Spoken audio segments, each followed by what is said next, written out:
Yeah, well, thank you for inviting me. It's great to meet everyone. It sounds like this is an incredibly eclectic and smart group. So, very happy to be here. I know that we have quite a few topics that I can cover in terms of structuring this. I understand.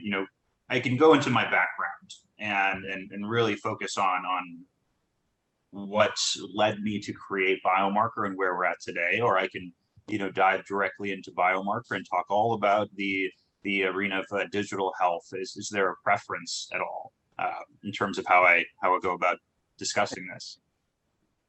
Both. It's nice to have the personal journey, but the arena of digital health is the focus, if that's possible, to kind of put the focus on that part. Absolutely. I'm voted for too.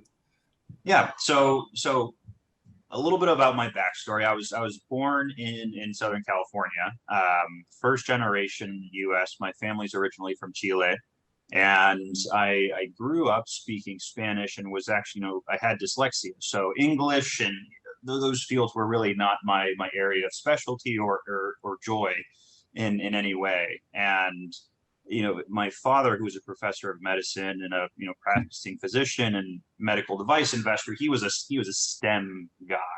He believed in all aspects of science.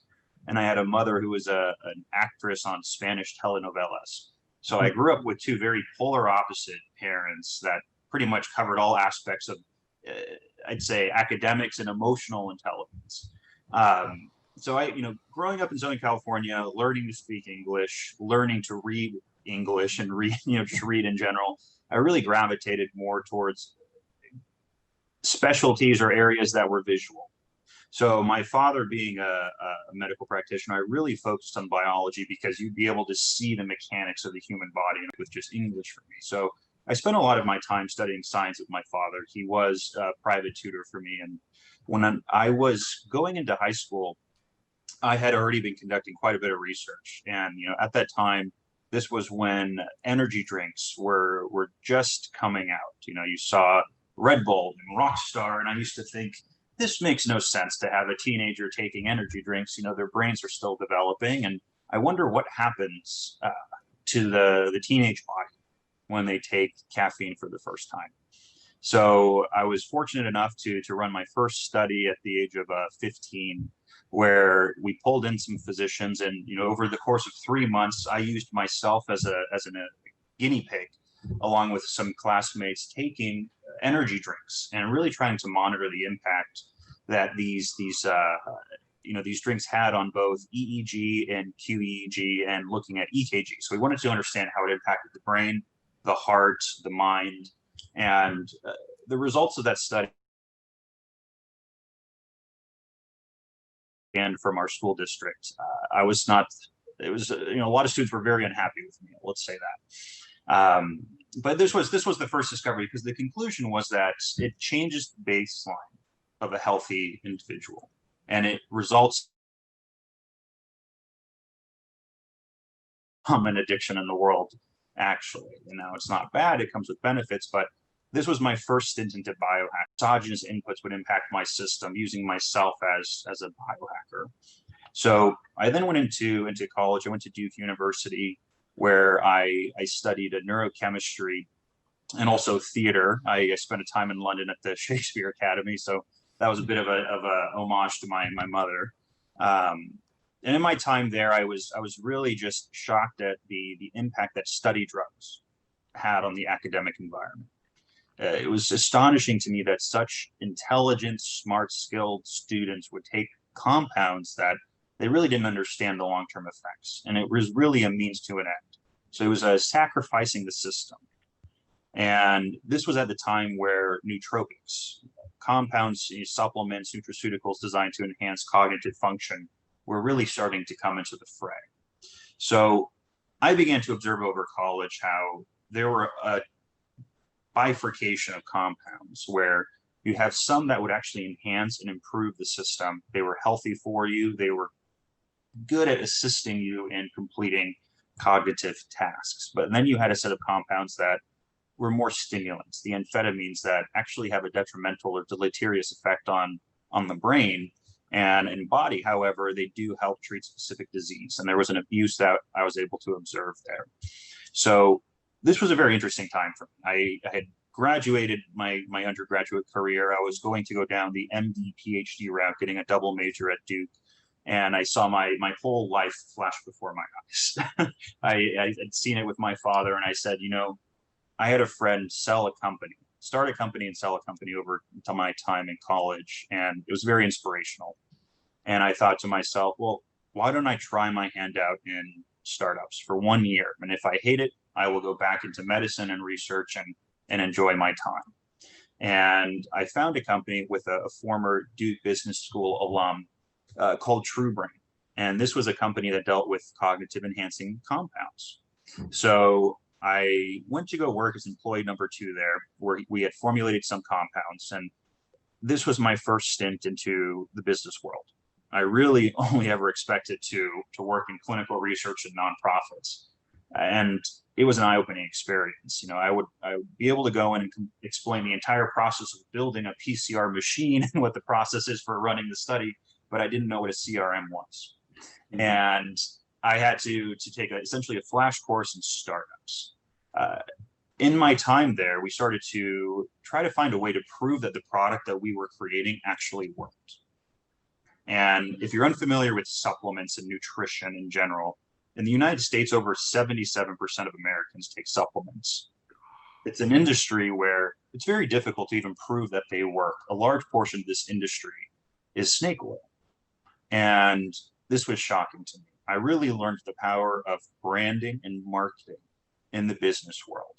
And I was very frustrated at the time. I wanted to find a way for our customers to actually prove that the products they were taking were improving their health outside of just how they felt, because that really seems to be the predominant way that consumers measure the impact of health products. It's how they feel.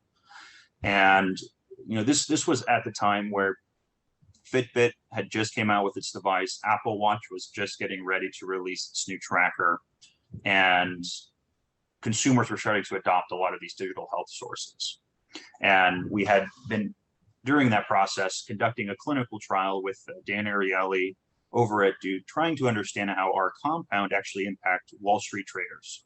We had them hooked up using QEEG, doing live trading, and we wanted to see if this compound would, in a healthy way, improve their performance and ultimately improve their health. But what we discovered was it increased alpha distribution in the brain, didn't do much for performance, but they loved how they felt when they were on it. And the common request I get while conducting this trial around 2014 was, what else can I take? And I would ask the subjects, why would you like to take anything else? You're already taking anywhere from 9 to 12 supplements a day. You don't need anything else. And they would say, well, you know, I heard about these compounds and now I'm interested. And this is where I started to see the process for consumers. They hear about new offerings and it's a promise. It's a branding and marketed promise that it can get them to a different state of mind. And consumers then go down the rabbit hole of researching. They maybe go onto Reddit if they're advanced users. They go down the channels of reading forums. Maybe they read a clinical trial. Then they have to choose where to buy. And when it comes to consuming, they go through the same process. How do I feel?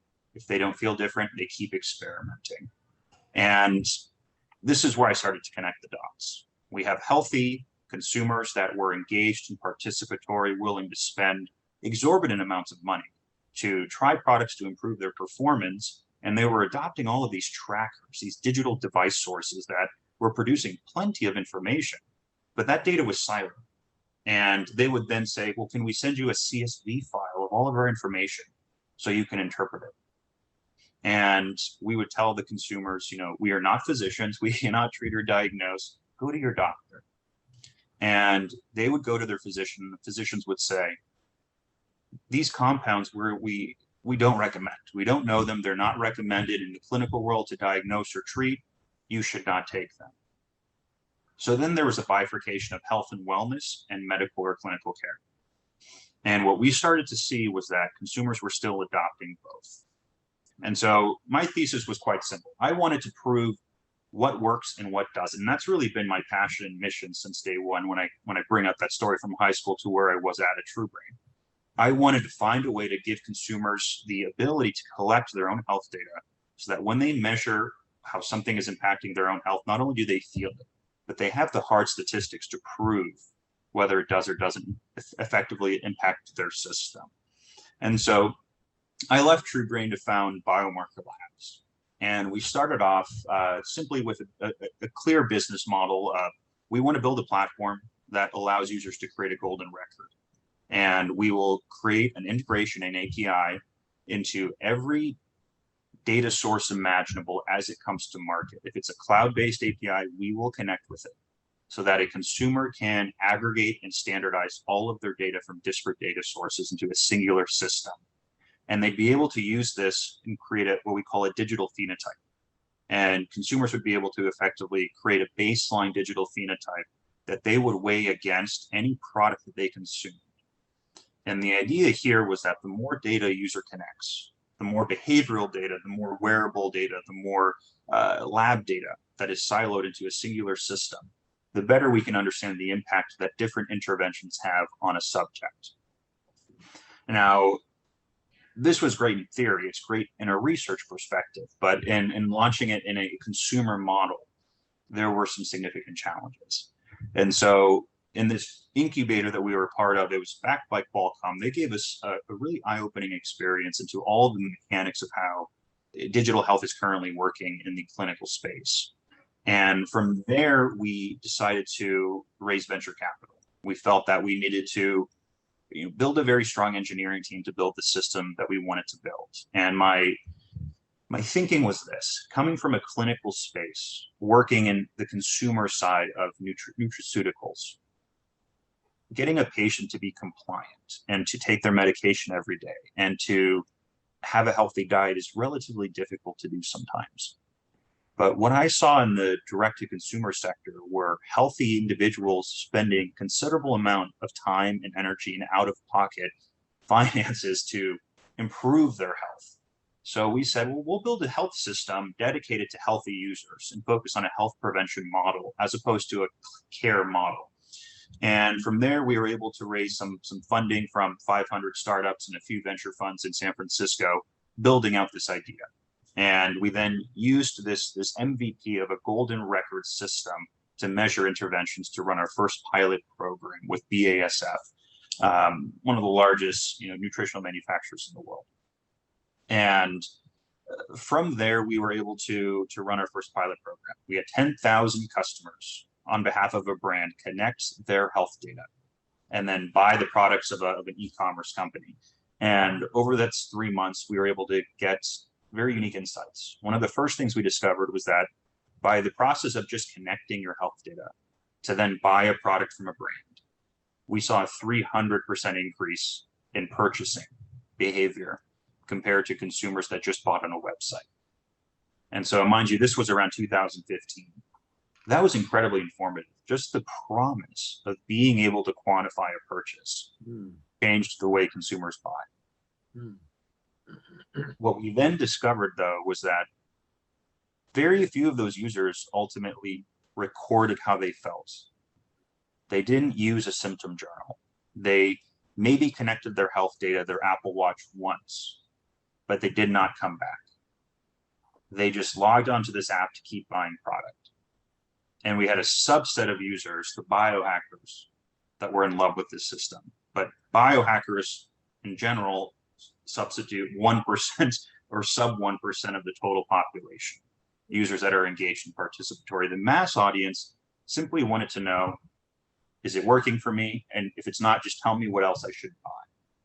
And so this was please feel free to ask me any questions as I go through this, but this was our first stint into. We built this amazing clinical trial tool where a consumer can create their own baseline. The process of creating a digital phenotype took about 9 months with a data science team of 12 individuals and creating every return parameter you can imagine in a clinical record system, and then having to work with every device company that was on the market at the time to then cross-reference the device's accuracy and their margin of error to then put into our own return parameter. So let's say, for example, we were looking at heart rate from Fitbit versus heart rate from an Apple Watch version 1. you had a margin of error of roughly 30%. Whoa.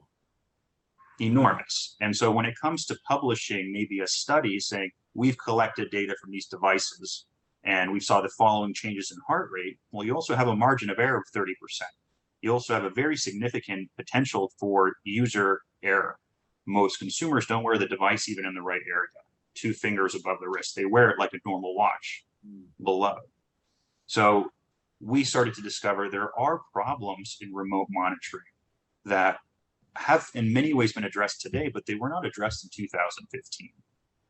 And so that was a little bit about my initial journey getting into digital health, getting into this space. From our pilot with BASF, we were able to prove there's a commercial opportunity here. Was there a digital health opportunity? You know, that could be called the question, because you had consumer-grade devices that have varying accuracy levels. You had very low compliance ratings and users manually entering information, but you had a commercial opportunity for brands to sell product. So we went from there and were able to raise $1.5 million from DSM Ventures, one of BASF's larger competitors.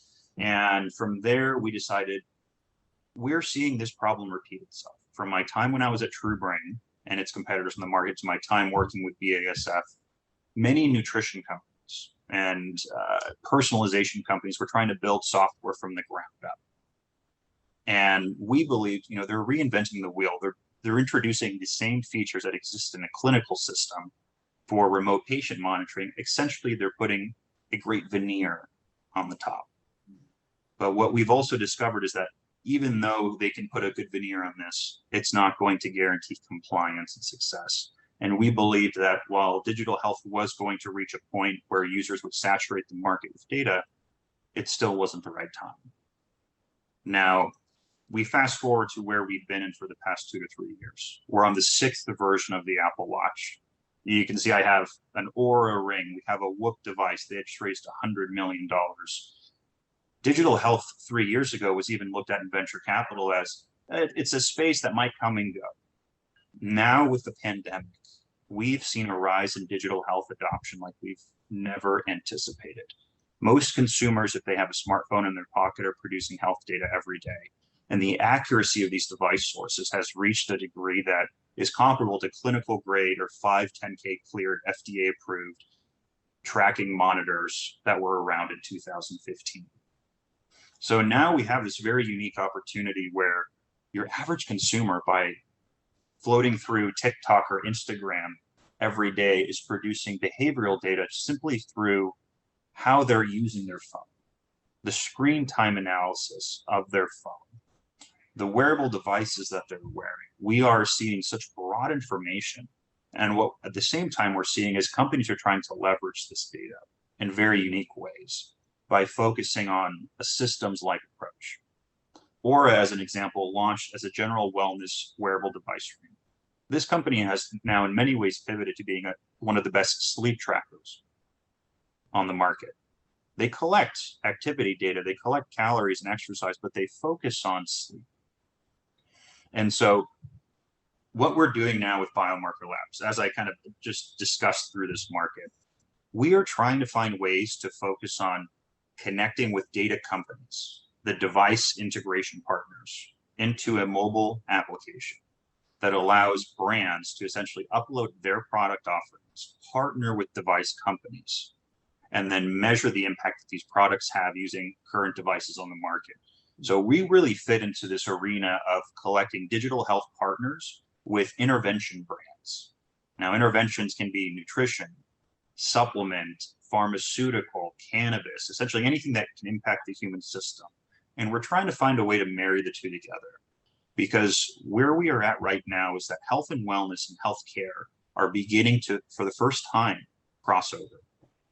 And with the rise of telemedicine, we're seeing the demand for this. Now, the real complexity that we're seeing and observing, at least from Biomarker in a consulting capacity, is that this crossover is resulting in the same issue we faced 5 years ago, which is compliance and adherence from the consumer.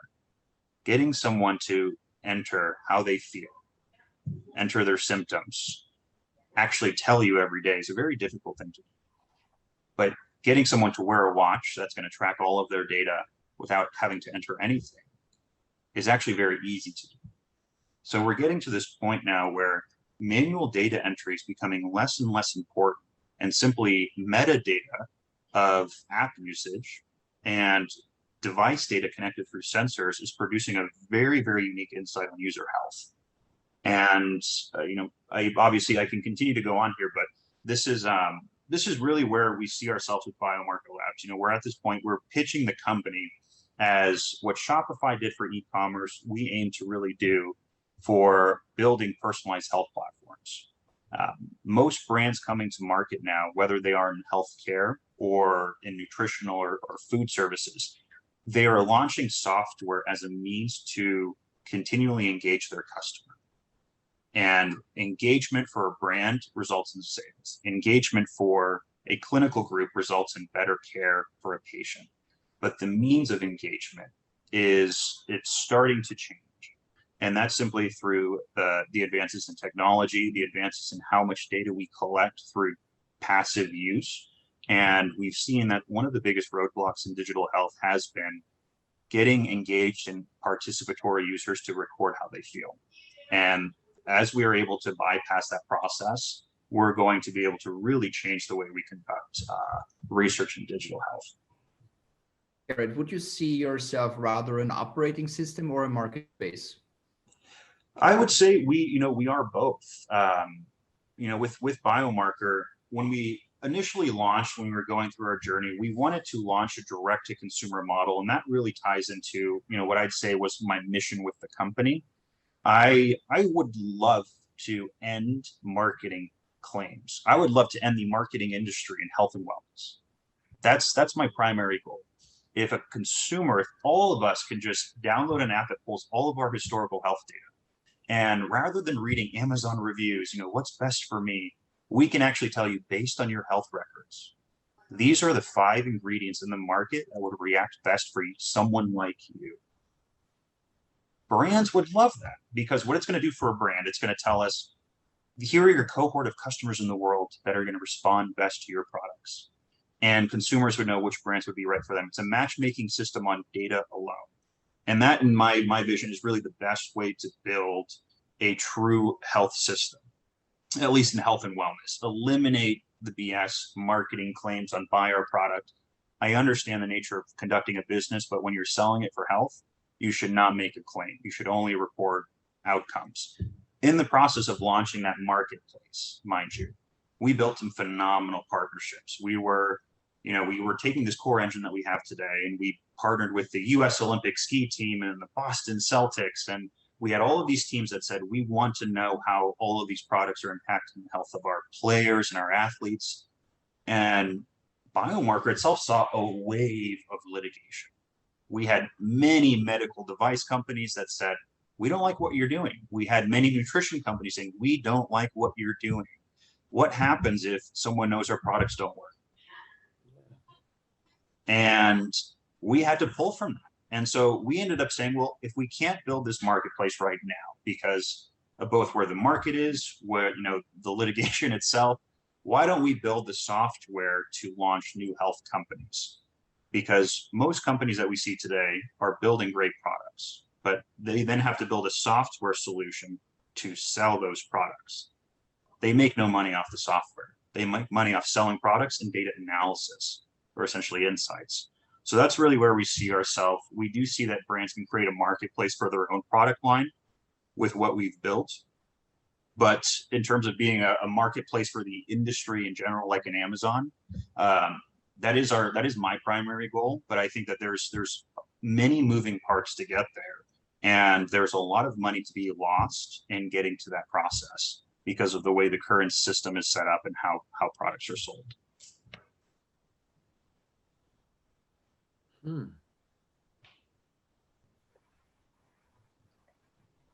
Unmute yourselves. Drop it in. Johan, this is your space. Yeah, I find it extremely. I'm still processing what I heard. Like, it's so new that I cannot react like with some meaningful question at this time. But yeah, really, really good idea. And at what stage are you right now with this? Yeah, so Biomarker has been around for about 4 years. The company, I'd say, is still at a seed stage. We've spent the majority of our time running pilots, and the pilots have been exploratory pilots. We haven't focused on revenue generation whatsoever. We focused on, let's work with the largest brands in the world and see how they are launching their software initiatives to collect health data. And these have been brands that are both in nutrition, consumer product, and pharma. And we wanted to see what are the specific functional features that result in an increase in user behavior. What are the features that minimize the amount of manual data entry? And what are the features that actually get users to be compliant? And understanding the mechanics behind that has been an enormous part of what we've built at Biomarker. So we're at a stage in the past month, Biomarker's just launched its new web builder, its SaaS service for a SMB audience. That's something that it's proving to be of a lot of interest, both, as I said, with the market drivers of a pandemic shifting brands to go online. It's really, there's a unique market opportunity happening. And obviously with telemedicine, there's an explosion, but Biomarker is about 4.5 years of product development and market research to where we're at right now. Well, That means I become myself a doctor in a way. Through Apple Watch, I can watch all my data, so I can also consume my nutrition. I mean, vegetables or whatever, or even I can go into the Ayurvedic stuff, right? Exactly. And the way we like to see it is that the way clinical research is conducted today is fundamentally broken. You have academic groups that will conduct clinical research out of interest, but the goal is to get published. That's the goal of an academic. You want to be published. So you pick your research very selectively. The goal in pharma, it's to publish a study for a product that you can patent. And the goal in health and wellness products is to publish a study so you can make a claim that you can market your product with. And it's very risky to run that study because you stack the odds in your favor, and most of these ingredients are not patentable. So all of your competitors that sell the same ingredients can make the same claim. So we're at this impasse where when we're trying to understand the impact that interventions have on human health, conducting the necessary research, there's no financial avenue to do this. So we do see an avenue where digital health is a growing industry. It has its own merits, but it also has some significant cons. Most consumers don't see value in just data alone. They see value in advice and guidance. And we believe that by health and wellness in terms of consumer products and interventions has been around for a while, it will continue to grow. Digital health is now growing at a rate beyond what we anticipated. We see an opportunity for the consumer to be their own physician, to use their own data from this growing digital health space to then measure the impact that an entire industry that's very difficult to quantify can actually be quantified. And so the mission is to accelerate research for the academic community by making data a byproduct of sales. And it's really going at the marketing industry as a whole when it comes to how you market in health and wellness. Ayurveda herbs are one of the fastest growing segments in the US, but the big issue we face with them is they've been around for tens of thousands of years in India and in the East. But when it comes to the US, it's new marketing gimmicks on top of Ayurvedic herbs. Same exact ingredients, and consumers really don't know how to interpret that. So using your own data is really the best way to know what the benefits are going to be. Garrett,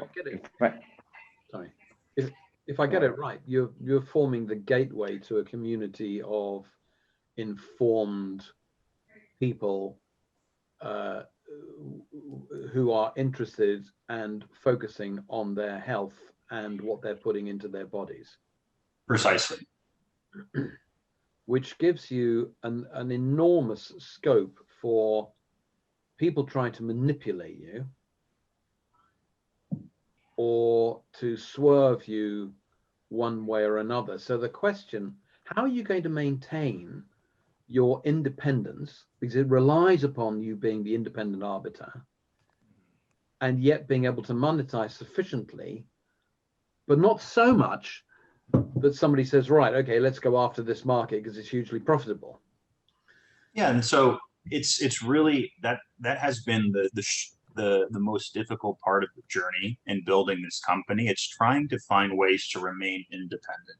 I have to tell you, every company we ultimately end up selling to offers to buy out Biomarker every time. You know, they do not want their competitors having this type of software solution. First, because there's a financial component to this. They don't want that. So part of what we see with Biomarker is it's how we built the business and how we've actually helped brands make money using our software. One reason brands don't want customers to know if their products do or don't work. Well, you have the worst case scenario if the product does nothing, or if you have evidence that the product's harming the user's health. However, there's been a shift in how most nutrition brands are operating. Rather than brick and mortar, which has seen a huge impact, brands are trying to sell online. And they're trying to then focus on their brand multiple of being a standard, just one-off sales company to then let's get users on a subscription. You know, let's up our company valuation by getting them on a subscription, by creating a quiz to recommend products. And then the brands say, let's have them keep taking this quiz, keep buying the same product. And if there's an app out there that tells the consumer a product doesn't work, that's bad for business. Now, more brands are introducing personalization today. And what we pitch to brands is this: if a new competitor comes to market with a lower cost subscription, you're going to lose your customer. We're going to focus on the lifetime value of your customer. If a product does not work or is harming the user, what we're going to focus on is finding the user another product that you sell. Because the user knows they can feel if it's not working. But if we recommend the next product using their own health data as the driver for that recommendation, we're increasing your customer lifetime value. LTV is going to go up using this system. While at the same time, when it comes to our machine learning piece, we are actually understanding the impact that certain interventions have on certain digital phenotypes. So we've been able to address, one, the data science component. How do we collect a large volume, variety, and velocity of data in a short period of time? Two, we've been able to address the commercial component. We can help increase LTV for brands by recommending a product that does not work on a subscription basis. And then three, if we're the ones collecting that massive data, we're able to remain independent simply because we have all that information and the brand is simply paying us to license the software. But this is an area where the academic community wins by the data as a byproduct. The client wins because revenue is going up for them in terms of LTV. And we win because we are allowing the client simply just to pay us with a license, but we're getting this information. So on an end user's perspective, like I'm a consumer, I'm a biohacker, that's at least what I call myself. So I want to learn and you know what's helping my body to be in the most optimum state. What do I need to do? Do I need to buy an iPhone, a ring, a watch, everything, like sleep with things on my head, whatever? It is difficult. So it's something that we actually face every day with most of our clients. I'll work with a brand that has 10 million active customers and they say, we want to measure everything about the products we sell. And we have to sit them down and say, well, let's go through the type of customer persona that you have. And they'll walk us through and I'll say, well, you know, your client's really only willing to spend $150 a month on your product, which is great. But in order to provide all the data that you need to measure, your client would need to spend $8,000 a month in all of the devices and lab tests and genetic services to really measure the entire spectrum. And so that's the next piece, that's the bottleneck. It's the cost of how do you get all this information in a cost-effective way? And that's simply where we're just waiting for technology to catch up. And that's why you've seen most companies in this biohacking space, they're bifurcated. You have lab testing, the most expensive.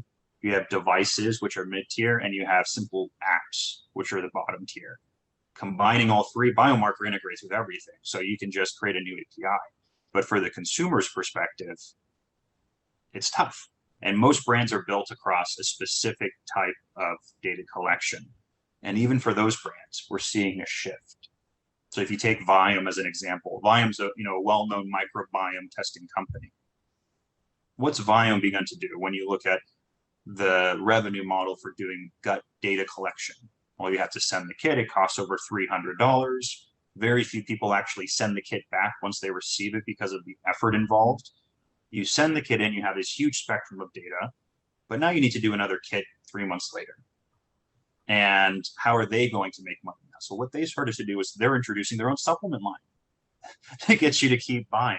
But you can see it's a very niche set of data to focus on, which means the intervention you focus on is probiotics for microbiome testing. So we're seeing sectors created based on the cost of data collection. What we believe is that in the next 5 years, with what we've seen over the past 5 years, that the cost of data collection is going to reach a point that's so low, we can get the full spectrum of analysis where we can understand brain patterns, blood testing, microbiome testing, lab data, and wearable data from a consumer in a very cost-effective fashion. But for the average person to get started, you do need to have every data collection source possible. And that's not only incredibly cost intensive, it's also very confusing for the average person to get started with. It's also like there are certain things you can measure easy, right? Like your heart rate and things like that. But what are my kidney values, or how much is my liver a fatty liver or not? Those are things you cannot really measure easily on a device, or you really have to go to a doctor to make those measurements, things like that. So it's still a little bit of I don't want to sound to offend you, but it sounds superficial to say, okay, with all the measurements that we can make of devices, we know our health state, right? Or am I seeing it wrong myself? No, you're seeing it actually very accurately, and it's in no way insulting. It's fact. You know, you're getting such minimal data to understand a very broad spectrum. You end up having to focus on a very niche area to measure based on the data that you're collecting. And that gives us opportunity for very distinct industries and business models and very distinct products. But as a sole system, the master system that's able to collect all your information, that's just not financially available. And you have a company like Airval, which, you know, it was a great model introducing this exact system. They went bankrupt. You know, their pricing model just did not work out. And you had to spend over $3,000 a month with physicians to do this. So we're reaching a point where we're seeing small bits of information. It's increasingly less opaque, and we're getting there at a fast rate. What we see Biomarker introducing this entire ecosystem is just the software to collect and interact with that data, so brands can focus on sales and analysis. As more devices come into the fray that are lower cost, they just connect into our ecosystem. But we do think that there's a technological piece there that limits getting to the final, you know, outcome that we want to get to, which is this complete digital phenotypic view.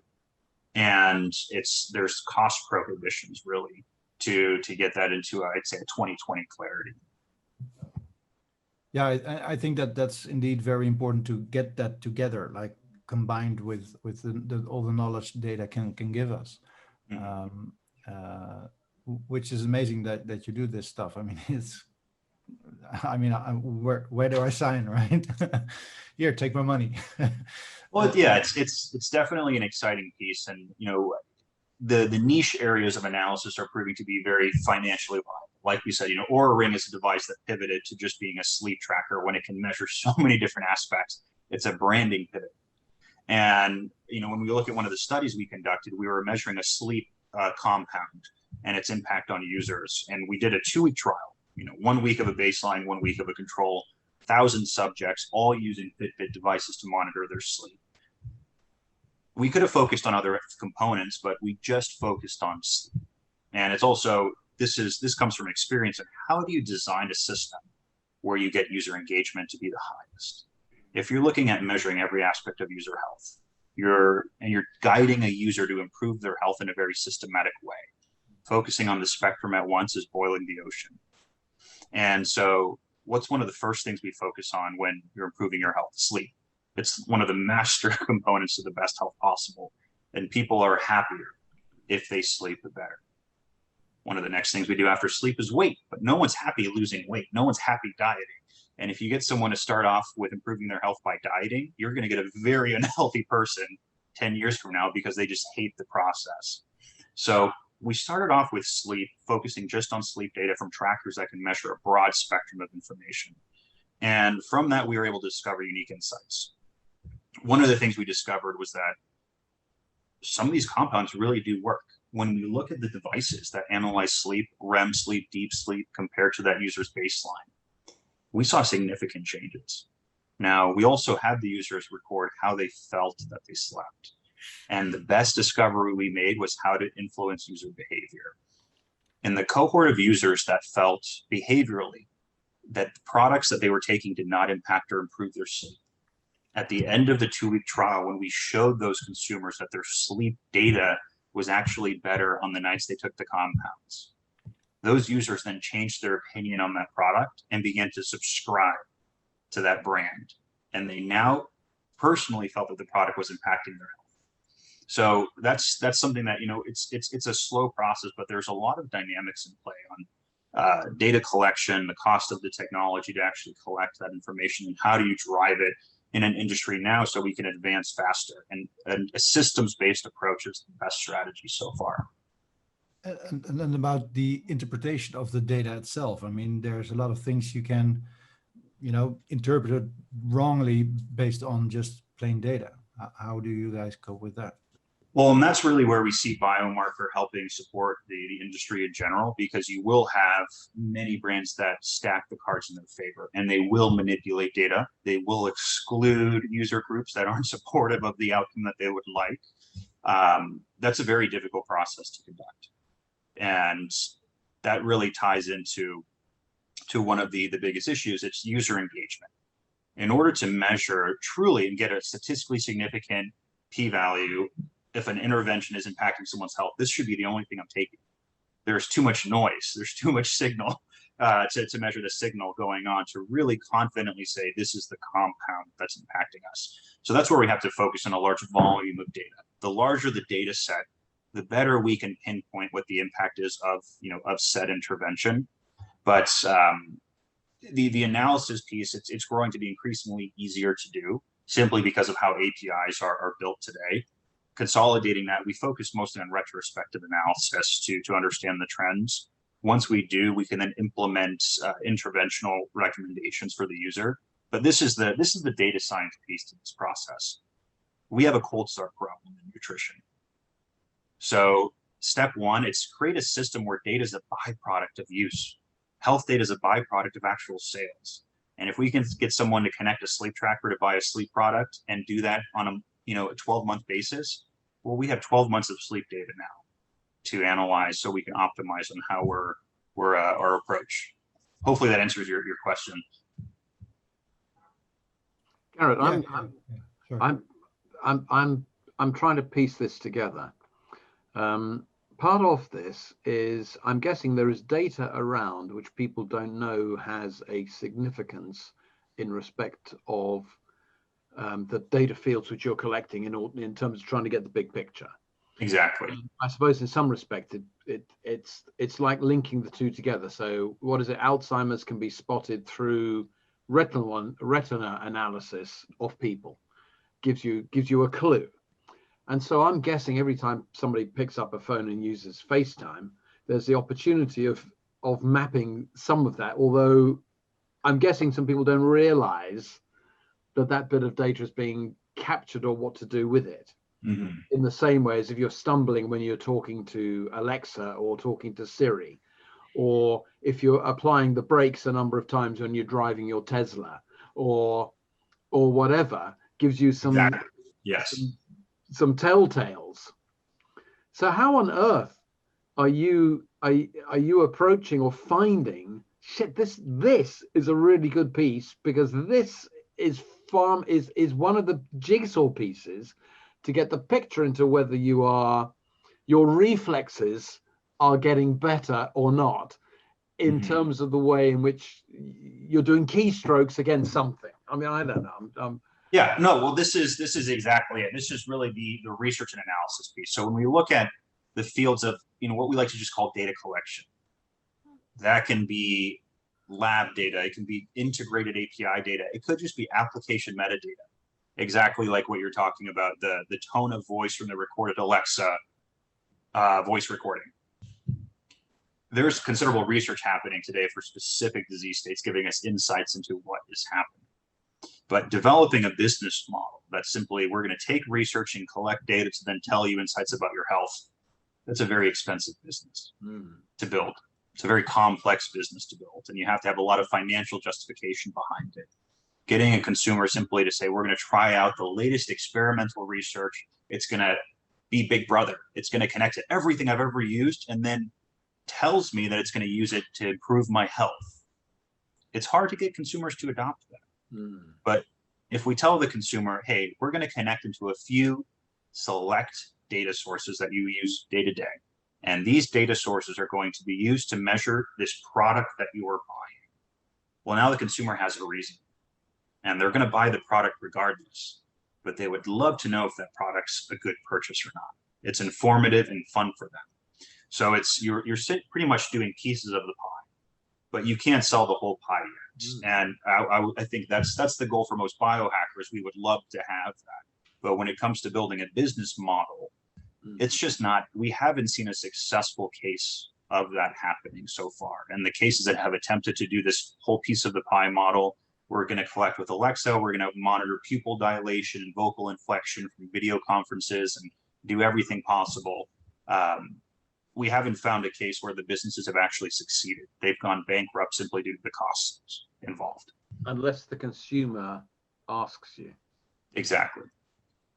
And that does require then partnering with intervention groups, partnering with insurance, partnering with clinical care, and building a system that overlaps both in health and wellness and clinical care. It is already such a convoluted system filled with red tape that it's difficult to launch. So my mission with Biomarker has been a Trojan horse, more or less, into the healthcare space by launching into this health and wellness consumer space. Same data science, same analysis, same data sources, but the regulation and the process of how you collect the data is very, very different than if it were applied through a physician telling a patient to use this. So based on the biomarker data, I can set up a system that automatically suggests me a dinner, an example. So I have a data, and I have also kind of a sport. I play tennis, and I go hiking, and so automatically my Apple Watch or iPhone is suggesting me a meal, and I can also fully automatic. Maybe the supermarket can prepare for me a certain kind of a menu, or Uber Eats is delivering me a food, right? Yeah, so we had a client that was quite large that we were pitching to that owns one of the largest meal delivery services in the world. And the idea was to build this health system that would then fill a grocery cart from your local grocer with the exact nutritional needs that you have. And that would be what you order. And we'd be able to then measure how the different grocery needs were impacting your health. Now, the issue we do face with food in general is time stamping. You know, it's getting people to effectively journal the food that they're taking. You know, there's a reason Under Armour just sold MyFitnessPal for $100 million less than they bought it for this past month.